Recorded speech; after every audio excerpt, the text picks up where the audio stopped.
greetings to AML enthusiasts. The IFSCA, AML, CFT, and KYC Guidelines 2022 mandate the appointment of a qualified and competent AML Principal Officer to implement and oversee the AML compliance function in the regulated entity. An entity operating within the International Financial Service Center must designate an AML Principal Officer at par with a management-level employee. The person must hold adequate seniority and authority to make AML-related decisions independently in an unbiased manner. The person appointed as AML Principal Officer must have adequate resources and access to the required data to drive the entity's AML framework, ensuring timely identification of red flags and adhering to the regulatory landscape. The principal officer must be independent of routine business operations to avoid any conflict of interest between the AML compliance function and the business decisions. The principal officer is generally considered the torchbearer of the regulated entity's AML program.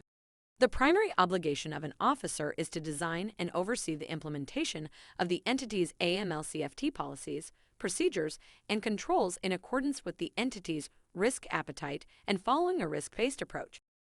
The officer must develop and install controls and systems to monitor transactions and business relationships. The officer is also expected to stay updated with the latest regulatory amendments, identify their impact on the business, implement necessary changes in the AML program, and create awareness amongst the team. The principal officer is responsible for identifying suspicious transactions and reporting the same to India's Financial Intelligence Unit. For this, the officer must consider implementing the necessary internal reporting mechanism to ensure the timely detection and intimation of the red flags. The officer may not be able to individually manage and implement the AML checks and controls across the organization.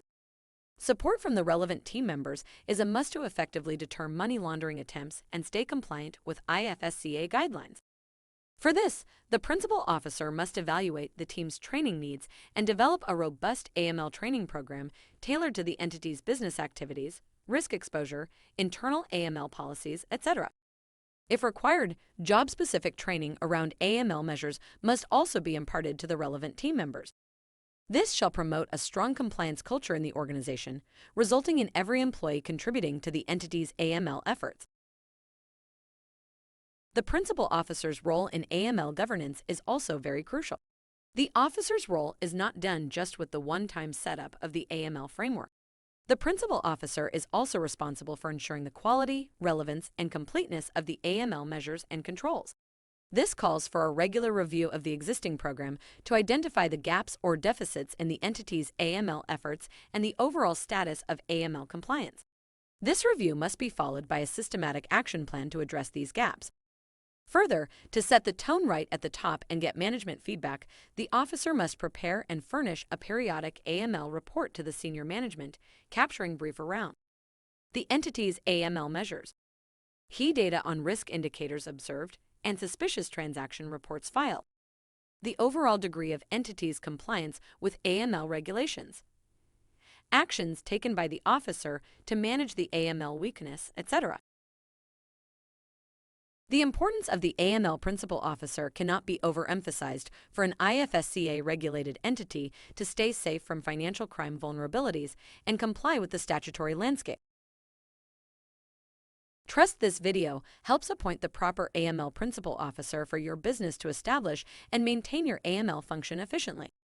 Stay tuned for some more learning about anti-money laundering. Thank you.